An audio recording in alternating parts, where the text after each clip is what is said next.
이번에도 실패야. 나는 왜 항상 이렇게 되는 걸까? 그런 생각 해본 적 있으시죠? 분명 열심히 했는데 결과는 엉망이고 사람들은 아무 일도 없던 듯 지나가고 나만 멈춰버린 느낌. 머리는 괜찮다고 말하는데 가슴은 계속 아프고 몸은 움직이질 않아요. 그냥 아무것도 하고 싶지 않은 상태. 이불 밖으로 나가는 것도 버겁고 그냥 멍하니 핸드폰만 들여다보게 되죠? 혹시 지금 그런 시기를 지나고 있진 않으신가요? 잠깐 멈춰서 말해드릴게요. 지금 느끼는 이 감정 여러분만의 것이 아닙니다. 그리고 이 시기 반드시 지나갑니다. 오늘 영상에서는요, 실패 후 무너진 마음을 다시 세우는 현실적인 회복 루틴 3가지와 무기력과 자책에서 벗어나는 작은 실천들, 그리고 지금 이 시기를 어떻게 받아들이고 어떻게 지나보낼 것인가에 대해 얘기를 나눠보려 합니다. 아무리 무너졌어도 다시 일어설 수 있다는 걸 지금 이 순간부터 보여드릴게요. 우리가 흔히 생각하는 실패는 이렇습니다. 시험에 떨어졌어. 면접에서 탈락했어. 창업했는데 망했어. 그런데 진짜 실패는요, 결과에서 오는 게 아닙니다. 진짜 무너짐은 그 순간 이후에 우리 안에서 벌어지는 감정의 붕괴에서 시작이 되는데요. 처음에는 속상하다, 아쉽다 정도였던 감정이 조금 지나면 자괴감, 수치심으로 바뀌고 결국은 이렇게까지 갑니다. 내가 문제였던 거야. 나는 그냥 안 되는 사람이야. 이제 뭘 해도 의미 없어. 여기서 중요한 포인트가 있는데요. 실패한 사건보다 더 위험한 건 자기 자신에 대한 믿음이 무너지는 것입니다. 결과가 문제가 아니라 나는 더 이상 안 돼 라는 자기 정체성의 붕괴가 문제인 거죠. 그러면 여기서 여러분께 질문 하나 드릴게요. 최근 내가 실패했다고 느낀 일, 그 일 자체보다 내가 나를 바라보는 시선이 더 아프지 않았나요?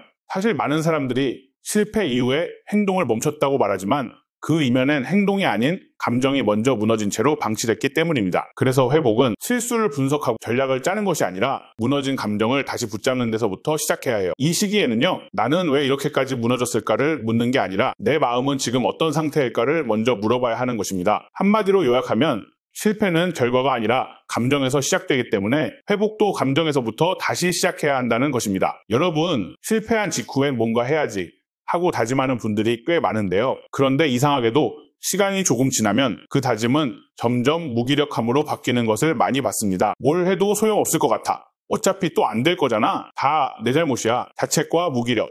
이 두 감정이 결합하는 순간 사람은 점점 움직일 힘을 잃게 되는데요. 처음엔 그냥 쉬는 거야 라고 생각했지만 며칠, 몇 주가 지나도 아무것도 손에 잡히지 않죠. 자, 여기서 중요한 개념이 나옵니다. 감정의 악순환 루프라는 건데요. 이런 순서로 반복됩니다. 실패하면 자책하고 무기력하게 되면서 자기 비난을 하게 되는데요. 그러면서 아무것도 안 하게 되고 다시 더 큰 자책을 하게 되죠. 이 루프는 가만히 있으면 스스로 끊기지 않습니다. 시간이 해결해주지 않고 오히려 시간이 지날수록 더 깊은 늪으로 빠지게 됩니다. 이걸 과학적으로도 설명할 수 있어요. 지속적인 무기력과 자책은 뇌 안에서 나는 할 수 없다는 회로를 만듭니다. 실제로 우리 뇌는 반복된 감정을 습관처럼 기억하죠. 그래서 이 상태가 나야 라고 착각하기 시작하는 것이고요. 그러다 보면 새로운 기회 앞에서도 두렵고 누가 응원해도 믿기지 않고 점점 사람들과의 관계도 멀어지게 되는데요. 누군가 그럴 수도 있지, 괜찮아 라고 말해줘도 진짜 안 괜찮은 건 나 자신이 나를 믿지 못하는 상태라는 것입니다. 그래서 오늘 핵심은 바로 회복은 감정을 끊는 데서 시작해야 한다. 감정을 참는 것이 아니라 돌보는 것 먼저다. 이제부터는요, 이 감정의 악순환을 실제로 끊어낼 수 있는 구체적인 회복 루틴 3가지를 알려드릴 거예요. 작지만 확실하게 여러분을 다시 움직이게 할 방법들입니다. 구독과 좋아요, 그리고 응원의 댓글도 남겨주세요. 자, 이제부터는 감정의 악순환을 끊고 무너진 나를 다시 세우는 실제 루틴을 알려드릴게요. 중요한 핵심은 바로 작지만 구체적인 행동이 나를 살린다는 것입니다. 첫 번째는 감정 정리 루틴 5분 감정 쓰기입니다. 준비물은 적을 것만 있으면 되는데요. 노트북이든 휴대폰 메모장이든 종이든 상관없습니다. 그냥 지금 느끼는 감정을 그대로 적어보는 겁니다. 짜증난다, 억울하다, 진짜 무기력하다, 나는 왜 이럴까? 중요한 건 잘 쓰는 것이 아니고 감정을 밖으로 꺼내는 것인데요. 감정은 억누르면 몸에 쌓이지만 말하거나 쓰면 밖으로 흘러나갑니다. 그 순간부터 내 감정은 내가 다룰 수 있는 객체가 되죠. 한번 이런 질문을 써보세요. 지금 내 기분은 어떤지? 나를 힘들게 만든 생각은 무엇인지? 지금 이 감정을 색으로 표현하면 어떤 색일지? 이 루틴은 감정 청소기라고 생각하시면 됩니다. 매일 쌓이는 먼지처럼 감정도 매일 털어줘야 좋은 것입니다. 두 번째는 1일 일성취 루틴. 아주 작은 미션 하나를 정하는 것입니다. 여기서 핵심은 작다는 거예요. 진짜 작아야 합니다. 예를 들면 물 한 잔 마시기, 창문 열고 바람 한 번 쐬기, 좋아하는 음악 한 곡 듣기, 오늘도 살았다 한 줄 적기, 거창한 운동 1시간, 책 한 권 읽기 이런 거 아닙니다. 무너진 상태에선 큰 목표는 독입니다. 그걸 못했을 때 또 자책하게 되니까요. 대신 할 수 있는 걸 매일 하나씩 스스로에게 칭찬하세요. 이렇게 하면 뇌는 나 아직 할 수 있어 라는 감각을 다시 기억하게 됩니다. 이건 단순한 루틴이 아니라 자존감을 다시 붙잡는 생존 전략이에요. 세 번째는 이름 붙이기 루틴입니다. 지금 이 시기를 정리하라. 많은 분들이 힘든 시기를 이렇게 표현하는데요. 대부분 이렇게 얘기하죠. 그냥 아무 의미 없이 힘든 시간 같아요. 그런데요, 의미가 없으면 못 견딥니다. 그래서 이 시기에 의미를 붙이는 행위, 그게 마지막 루틴입니다. 예를 들면 이건 나의 재정비 기간이야. 앞으로 10년을 위한 한 달의 멈춤이야. 이건 실패가 아니라 방향 수정이야. 이렇게 이름을 붙이면 이 시간은 끝이 아닌 과정이 됩니다. 그 순간부터 우리는 고통을 통제할 수 있게 되는 거죠. 한번 내 삶을 영화라고 생각해 보세요. 지금은 주인공이 잠시 주저앉는 장면일 뿐입니다. 이 장면 없으면 후반부의 감동이 없어요. 여기서 많은 분들이 착각하는 게 있는데요. 예전처럼만 돌아가면 좋겠다. 그때의 나로만 다시 돌아가고 싶어.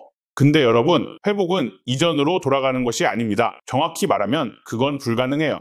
왜냐면 우리는 그 실패를 겪은 사람이 되었거든요. 그 경험을 지우고 처음으로 돌아가는 건 우리 삶에서 가능하지 않습니다. 그래서 진짜 회복은 그 실패를 품은 채로 새로운 나를 다시 만들어가는 것이에요. 이전엔 몰랐던 나의 약함, 감당 못했던 내 감정, 피하고만 싶었던 나의 모습까지 인정하고 끌어안는 것, 그게 진짜 성숙이고 그게 진짜 성장입니다. 여기서 스스로에게 던져볼 수 있는 두 가지 질문이 있어요. 첫째, 이 실패를 통해 나는 무엇을 알게 되었는가? 둘째, 앞으로 어떤 방향으로 살아가고 싶은가? 이 두 질문에 진심으로 답할 수 있게 됐다면 여러분은 이미 예전에 그 사람이 아닌 거예요. 방향이 생긴 사람, 마음의 근육이 단단해진 사람, 그리고 다시 시작할 준비가 된 사람이 된 거죠. 한마디로 정리하면 회복은 내가 나를 다시 선택하는 순간에 시작됩니다. 그 순간 인생은 새롭게 시작되는 거죠. 혹시 오늘 영상 내내 그래도 나는 아직 못할 것 같아요. 이걸로 바뀔 수 있을까요? 그런 생각이 들었다면요. 그 마음 정말 잘 이해합니다. 하지만 여러분 꼭 기억하세요. 사람은 한순간에 무너지지 않았던 것처럼 한순간에 회복되지도 않아요. 회복은 매우 느리고 미세하게 진행되는 과정이에요. 어쩌면 스스로도 못 느낄 만큼 천천히 되죠. 하지만 분명히 지금도 변하고 있습니다. 오늘 이 영상을 끝까지 보고 있는 지금 이 순간 이미 첫걸음을 떼셨잖아요. 그것만으로도 충분히 대단합니다. 그리고 무엇보다 이 시기는 반드시 지나갑니다. 언젠가 지금 이 시기를 떠올릴 날이 올 거예요. 그때 여러분은 이렇게 말할 겁니다. 아, 그때 정말 힘들었지. 하지만 그 시기를 지나서 지금의 내가 있게 됐어. 마지막으로 꼭 전하고 싶은 말이 있습니다. 지금 당장은 고통스러워 보여도 이 시간을 견딘 당신은 이전보다 훨씬 강하고 단단해질 겁니다. 그러니 오늘은 많이 하지 않아도 괜찮아요. 단 한 가지라도 작게라도 나를 다시 믿는 선택을 해보세요. 지금부터가 시작입니다. 당신은 다시 일어설 수 있는 사람입니다. 아니, 이미 일어서고 있습니다. 더 밝은 내일이 찾아오길 바라겠습니다.